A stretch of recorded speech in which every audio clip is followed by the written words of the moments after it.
This video contains discussion of violent crimes and may be disturbing. Viewer discretion is advised.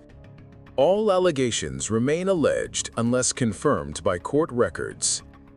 This content is for education, commentary, and discussion under Fair Use, 17 U.S.C. 107.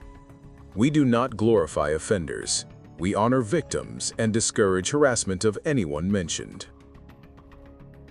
Samuel Little, the master of memory. Imagine a killer so calm he could sit with detectives, close his eyes, and sketch his victims from memory. Faces, he claimed, the world forgot. Samuel Little confessed to 93 murders, and investigators have confirmed more than 60.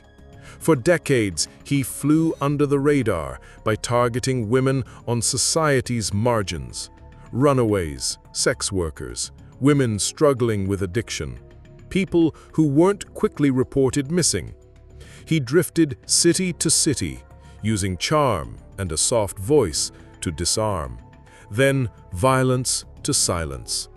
After his 2012 arrest, the floodgates opened. Confessions, maps, and those eerie portraits that helped close cold cases across the U.S. What made him so dangerous wasn't just volume, it was patience. The way he learned which victims police were least likely to chase. The way he could talk for hours, emotionally flat, while recalling dates, cars, earrings, a smile. That's predation, sharpened by time.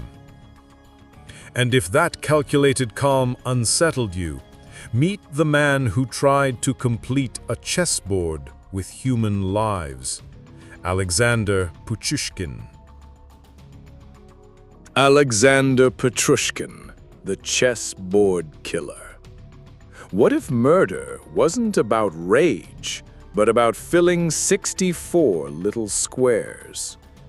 In Moscow's Bitsa Park, Petrushkin lured men, often with vodka, then attacked them in secluded spots, boasting he wanted one victim per square on a chessboard. He was convicted of dozens of murders, and what stands out is the pride. The way he spoke about killing as if it were a score to run up, a puzzle to solve.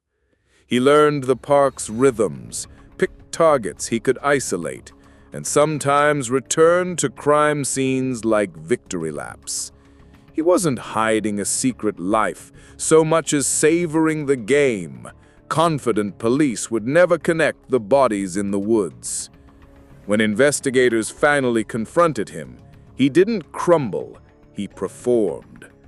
That brazen thrill-seeking, that I'm smarter than you energy, is textbook predatory arrogance. Now take that arrogance, remove the theatrics, and replace it with a ledger of horror. Javed Iqbal. Javed Iqbal, a confession meant to shock. He didn't just confess, he mailed the confession like a dare. In Pakistan, Javed Iqbal claimed he murdered 100 boys, detailing methods and taunting police in letters that read like a cold business memo. He targeted street children, kids with no one to shield them, exploiting poverty as his camouflage. The case became a national nightmare. Lists of victims, alleged disposal methods, and a chilling absence of empathy. Iqbal wanted attention as much as escape. The letters forced authorities to face what the public didn't want to believe. Someone could systematize evil against the most defenseless. Courts moved fast, outrage moved faster. Whether he sought notoriety or absolution, what's unforgettable is the bureaucratic tone he used to describe unthinkable acts. He made cruelty sound routine, and that is the mark of a true sociopath, turning people into paperwork. But long before that, the Soviet Union learned how a patient predator could slip through cracks. Enter Andrei Chikatilo. Andrei Chikatilo, the butcher of Rostov. When a system refuses to admit a monster exists, the monster learns to hunt in daylight. Chikatilo stalked train stations, bus depots, and forest paths from the late 70s into 1990, preying on children and young women. He studied timetables, used food or small promises to lure victims, then disappeared into the bureaucracy of a country that didn't want to publicize serial murder. Investigators chased decoys, ignored patterns, even arrested the wrong men, giving Chikatilo space to evolve. What makes him terrifying isn't just the number of victims he was convicted for, it's the persistence. He adapted when police changed tactics, shifted locations, and refined his approach. When he was finally caught, the emotional chill was unmistakable. Clinical explanations, minimal remorse, like he'd been describing weather. Chikatilo is proof that indifference, by a killer or by a system, can be fatal. If method is horror, scale is worse. Let's go to the Andes, where too many stops feeling real. Pedro Alonso Lopez.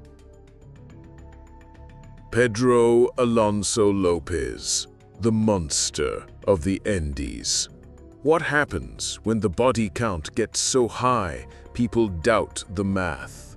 Lopez hunted along crowded markets and dusty highways across Colombia, Ecuador, and Peru, focusing on young girls who could vanish without headlines.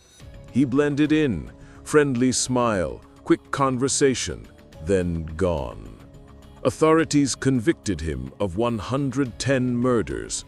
Lopez himself claimed hundreds more. The pattern was chilling. Find the vulnerable, move fast, move on. Borders became shields, chaos became cover. He's the cautionary tale for everything we fear about serial predators in regions stretched thin by poverty and weak coordination. When jurisdictions don't talk, monsters travel. Lopez is remembered not just for numbers, but for the uncomfortable truth behind them. The victims least protected are the easiest to erase. And some killers learn that lesson early. But sometimes the mask isn't a smile, it's a white coat. Evil doesn't always lurk in shadows. Sometimes it keeps a schedule and signs prescriptions. Harold Shipman. Harold Shipman. Death by appointment. What if the person you trusted most to keep you alive scheduled your death between patients? Harold Shipman was a family doctor in the UK who used authority, routine, and access to kill. Most serial killers tried to hide in crowds. Shipman hid in trust. He saw predominantly elderly women, administered lethal doses under the guise of care, then documented deaths with the tidy certainty of a professional. An inquiry later attributed 200-plus deaths to him. The terror isn't theatrics, it's the normalcy. The waiting room, the prescription pad, the house calls that ended funerals. Shipman taught investigators a brutal lesson. When a predator occupies a role that deflects suspicion, audits and oversight become lifelines. His case reshaped medical controls, but the core horror lingers. He didn't stalk alleys, he kept office hours. If your heart's pounding right now, that's normal. Evil hides in plain sight, And tonight proved it. Quick check-in.